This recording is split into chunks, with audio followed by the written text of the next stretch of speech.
enquanto a distância entre as seringueiras na Ásia era de apenas 4 metros na Amazônia. Caminhava-se às vezes quilômetros entre uma árvore e outra, o que prejudicava e encarecia a coleta. Obviamente, as plantações racionalizadas do Extremo Oriente proporcionaram significativo aumento da produtividade e se tornaram mais competitivas. No Brasil, o governo resistia a mudar os métodos e acreditava que a exploração da madeira que era feita assegurava a presença de brasileiros e garantia a soberania nacional sobre a despovoada região amazônica. Privilegiava-se a geopolítica representada pela ocupação em detrimento da geoeconomia que poderia render melhores frutos.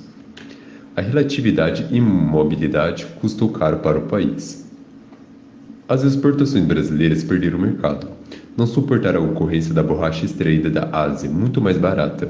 Como consequência, a produção entrou em um declínio. Ali chegava ao fim do período da prosperidade, vivido pela expansão da região norte do Brasil. As empresas que haviam se instalado em Manaus e Belém saíram em busca de outras regiões mais produtivas. Os imigrantes voltaram para suas terras. Os grandes nomes das artes mundiais já não se apresentavam no teatro Amazonas. A opulência cristalizaram-se em história. No final dos anos 20, o Brasil foi tentariado uma reação com a ajuda de um parceiro inusitado. O industrial norte-americano Henry Ford, idealizador de uma nova forma de produzir, que é a mercadoria da indústria para sempre. A linha de montagem e responsável na época por 50% da produção mundial de veículos com a intenção de acabar com o controle do mercado de borracha. A preciosa matéria-prima dos pneus. Pelas colônias inglesas do Sudeste Asiático, Ford plantou nada menos que 70 milhões de mudas de seringueira numa área de 1 milhão de hectares no Pará. O ambicioso projeto foi logo batizado pelos moradores da região como Fordlândia e pretendia produzir 300 mil toneladas anuais de borracha natural, quantidade que representava metade do consumo mundial.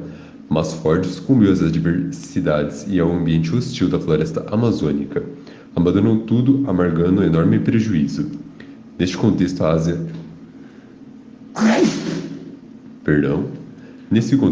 dominou o suprimento mundial de borracha natural, com mais de 90% da produção. Mudanças importantes, no entanto, têm distribuído a produção entre os principais concorrentes. A Malásia, que em 1985 correspondia por 1/3 da produção mundial, reduziu sua participação. Isso decorreu a mudança no seu perfil de produção, que passou a dar ênfase em investimentos não agrícolas. A Tailândia ocupou o lugar de maior produtor mundial de MR. A Indonésia, com vantagens da área e mão de obra disponíveis, tem mantido a participação relevante na produção mundial desde a década de 80. Para crescimento nesse setor, são a Índia e a China. O consumo de borracha natural representou em 2001 cerca de 40% de total de borrachas consumidas no mundo. A borracha sintética. A importância que ganhou a indústria da borracha desde seu primeiro surgimento e o papel decisivo que assumiu no descortinar da civilização moderna despertou o interesse pela descoberta da sua composição química e depois pela síntese. A indústria de pneumáticos via nas pesquisas a possibilidade de se defender das plantações mundiais de borrachas natural.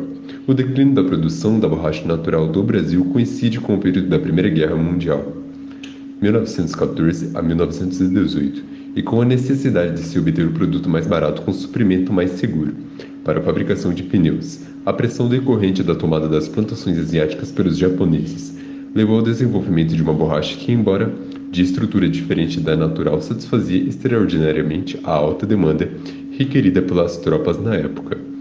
Foi assim que surgiu a GRS Bruna S. Rilko, ou SBR, um copolímetro de estireno e butadieno. Foi o marco inicial do grande desenvolvimento da indústria de borrachas sintéticas. O produto desenvolvido era facilmente vulcanizável e acabou de ser transformado no carro-chefe da indústria da borracha mundial. Apesar de suas propriedades não corresponderem a todas as qualidades da natural, mas o custo e as características principais foram determinantes para que se tornasse concorrente imbatível. Apesar da borracha sintética já ser conhecida desde 1875, sua produção até este momento era cara e inexpressiva. Episódio histórico importante durante a Segunda Guerra Mundial mudou o cenário desse mercado no dia 7 de dezembro de 1941. Os Estados Unidos entraram na guerra 3 meses após o ataque a Pearl Harbor. Os japoneses, desesperados para controlar a produção de borracha natural, assim como os aliados, tornaram a Malásia e as Índias Orientais holandesas. Assumiram o controle de 95% do suprimento mundial do produto e mergulharam nos Estados Unidos numa crise. Cada tanque Sherman continha 20 toneladas de aço e meia tonelada de borracha. Cada navio de guerra era constituído de 20.000 partes de borracha. A borracha era usada para recapear cada centímetro de fio em todas as fábricas, lares, escritórios e instalações militares na América. Não havia alternativa sintética, levando-se em conta todas as formas possíveis. A nação tinha mantidos os níveis normais de consumo, estoques para cerca de um ano. Essa reserva tinha ainda de alimentar a maior e mais crítica indústria em fase de expansão de história mundial. A indústria bélica. A resposta de Washington foi tão rápida e dramática 4 dias depois Pearl Harbor. O uso da borracha enquanto produto não essencial para a guerra foi proibido. O limite de velocidade nas estradas americanas caiu para 35 milhas por hora, para diminuir o desgaste dos pneus em todo o país. As raspas de borracha eram vendidas a 1 penny ou mais por libra de peso, e mais de 400 mil depósitos em todo o país. Até fala o cão-presidente Franklin Roosevelt teve seus brinquedos de borracha derretidos. Foi a maior campanha de reciclagem registrada na história, e assegurou o êxito dos aliados até 1942.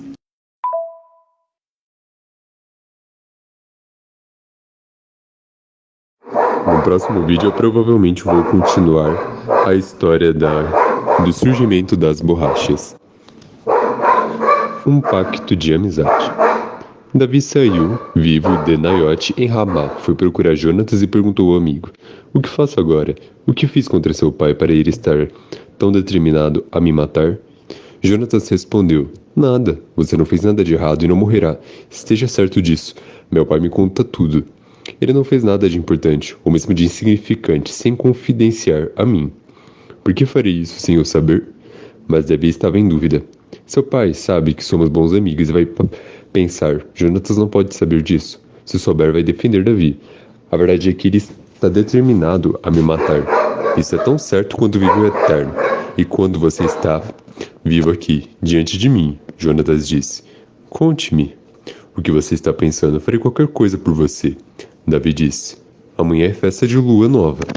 Eu deveria jantar com o rei, mas em vez disso vou me esconder no campo até a terceira noite. Caso seu pai perceba minha falta, diga." Davi pediu para ir a Belém, sua terra natal, para sacrifício anual, com a família. Se ele disser tudo bem, então estou seguro. Mas se ele ficar bravo, é porque estou determinado a me matar. Por favor, ajude-me nisso. Lembre-se, você fez um pacto comigo. Em nome do Eterno, se eu estiver errado, mate-me logo. Por que aguardar para me entregar a seu pai?" Jonatas exclamou: "Ora, eu jamais faria isso. Se perceber que meu pai está mesmo obcecado por matá-lo, direi a você." Davi perguntou: "Quem você enviará para me contar sobre a reação de seu pai?" Jonatas respondeu: "Vamos até o campo." Quando os dois estavam no campo, Jonatas disse: "O Eterno Deus de Israel é minha testemunha de que está na hora. Amanhã vou saber do meu pai e o que ele pensa de você. Então mandarei dizer a você o que descobri. Que o Eterno me castigue se eu abandonar você. Se meu pai insistir em matá-lo, eu o informarei disso, e o ajudarei a escapar. Que o Eterno esteja com você, como esteve com meu pai. Se depois disso eu continuar vivo, nosso pacto não continua valendo.